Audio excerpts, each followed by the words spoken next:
بسم اللہ الرحمن الرحیم، السلام علیکم۔ میں گور بٹ سیاست کے پلیٹ فارم سے آپ کی خدمت میں حاضر ہوں۔ سب سے پہلے درخواست ہے کہ چینل کو سبسکرائب کر لیں اور بیل آئیکن ضرور دبا دیں تاکہ آپ تک میرا ویلاگ بر وقت پہنچ سکے۔ خبر یہ ہے کہ عمران خان صاحب اپنے چاہنے والوں کو، اپنے فین کلب کو، جن کو وہ سیاسی لوگ کہتے ہیں، ٹرک کی بتی کے پیچھے لگا کر اور انتظار فرمائی کا بورڈ لگا کر غائب ہو گئے ہیں، اور ساتھ ہی ساتھ انہوں نے ایک معزز ترین عدلیہ کے معزز ترین جج صاحب کے حوالے سے کچھ ایسے ریمارکس دیے ہیں جس پر کچھ سوال جنم لے رہے ہیں۔ وہ سوال کیا ہیں، وہ یہ سارے معاملے کو میں آپ کے سامنے رکھوں گا، لیکن اس سے پہلے میں آپ سے گزارش کروں کہ اسلام آباد ہائی کورٹ کے چیف جسٹس اطہر من اللہ صاحب نے تحریک انصاف کے وہ 11 ارکان جن کے استعفے منظور کر لیے گئے تھے، راجہ پرویشور صاحب جو کہ اسپیکر قومی اسمبلی ہیں ان کی طرف سے، اور الیکشن کمیشن آف پاکستان نے باقاعدہ طور پر ان کے استعفوں کی منظوری دے دی تھی، نوٹیفیکیشن جاری کر دیے تھے، اور اس کے بعد وہاں پر 25 ستمبر کو انتخاب ہونا تھا۔ ان استعفوں کی منظوری کو معطل کر دیا اور ان ارکان کو بحال کر دیا۔ اب ظاہر ہے کہ یہ ایک نیا جو ایک مسئلہ ہے وہ پیدا ہو گیا کہ وہ شکور شاد صاحب ہیں NA 246 سے وہ گئے تھے وہاں پر اسلام آباد کے اندر، انہوں نے یہ فرمایا تھا جا کے کہ جناب میں تو کوئی نہیں استعفیٰ دیتا، ایویں میرے تو پاتہ پڑھ کے ٹائپسٹ نے ٹائپ کیتا اسی میں تو کوئی نہیں دیتا۔ حالانکہ وہ میں آپ سے عرض کروں کہ جو نبیل قبول صاحب نے ٹویٹر اکاؤنٹ کے اوپر ان کی چیزیں اپلوڈ کی تھیں اور جو بلاول بھٹو زرداری صاحب نے ان کو ری ٹویٹ کیا ہوا تھا، اس کو اگر سچ مان لیا جائے، تحقیقات ہونی چاہیے تھی، ویسے آپس دی گل اس گل دی، کیونکہ اس لیے میں کہہ رہا ہوں کہ اس کے مطابق انہوں نے استعفیٰ ہاتھ سے لکھا ہوا تھا، ایک بات۔ دوسری بات یہ کہ NA 246 میں الیکشن اناؤنس ہوا ہے تو شکور شاہ صاحب نے وہاں پر بطور کینڈیڈیٹ کاغذات جمع کروائے ہوئے تھے، ٹھیک ہے۔ اچھا، اب اگر آپ نے استعفیٰ ہی نہیں دیا ہوا تو تمہیں ایٹ دا 11th آور جا کے یاد آیا کہ جناب میں تو استعفیٰ نہیں دیتا، اور پھر اس کے بعد ہوا یہ کہ وہ ان کا جو استعفیٰ کی منظوری کا عمل تھا اس کو جناب معطل کر دیا گیا، اور پھر اس کے بعد جو ہے اپنا تحریک انصاف انہوں گونگنوں تو مٹی چڑھن لئی، یعنی ایک نوٹس دے دیا کہ جناب تو ہے کی کیتا پڑ گئے، تو کس طرح کہتا استعفیٰ نہیں دیتا آیا۔ تو یہ ایک جو ہوتا ہے نا سمپل ایک واردات پان کی کوشش کی تھی، فنکاری لائی۔ لیکن میں سمجھتا ہوں کہ اس سارے معاملے کی تحقیقات ہونی چاہیے اور نبیل قبول صاحب کو وہ ساری ڈاکومنٹ جو ہیں وہ عدالت کے سامنے پیش کرنی چاہیے کہ سر اگر یہ بندے نے استعفیٰ نہیں دیا تھا تو پہلے ستا سی، جس وقت الیکشن اناؤنس ہو گیا اس کے بعد اس نے کاغذات نامزدگی جمع کرا دی بطور امیدوار، بھائی اس کی سیٹ تھی، وہ کیسے کاغذات جمع کروا رہا تھا؟ تو یہ ساری چیزوں کو سامنے لانا چاہیے۔ لیکن فی الحال ایسا ہوا ہے کہ جسٹس اطہر من اللہ صاحب نے وہ 11 کے 11 ارکان کے استعفوں کی منظوری کے عمل کو معطل کر دیا اور اب وہ دوبارہ رکن قومی اسمبلی بن گئے ہیں۔ اب میں آپ سے عرض کروں کہ ان کے تو استعفے رک گئے، اور جڑے باقیہ نے دیتے ہیں 123 جو 11 دے رک گئے نے، باقیہ نے جنہیں دیتے ہیں عمران خان سمیت، یار کوئی شرم نہیں ہے، سچی بات ہے، کوئی خیال نہیں ہے۔ یعنی کہتے ہیں ہم نے استعفے دے دیے ہیں، اس اسمبلی میں جا کے کیا کرنا ہے، فواد صاحب کے روزانہ کی بنیاد پر اس طرح کی باتیں کرتے ہیں۔ اسد عمر صاحب ہو گئے، نویں الیکشن کراؤ، اسی استعفے دیتے، قبول کرو تو پائنوں قبول نہیں کرتے، تسی تنہا کس صاحب ہی قبول کر دے ہو؟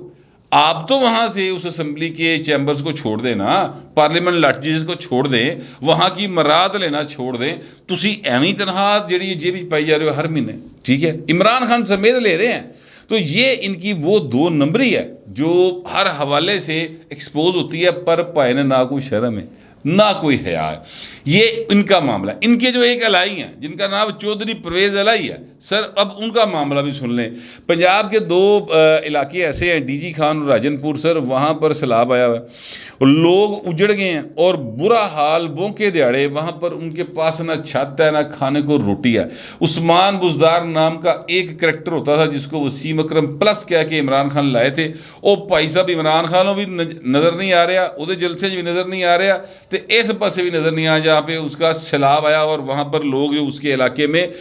بے یار و مددگار بیٹھے ہیں۔ لیکن چودھری پرویز لائی صاحب، اب میں آپ سے عرض کروں کہ یہ چودھری پرویز لائی وہ ہیں جنہوں نے 2002 سے 2007 کی اسمبلی کے اندر بہترین لیجسلیشن کروائی، بہترین عوامی فلاح کے منصوبے بنائے،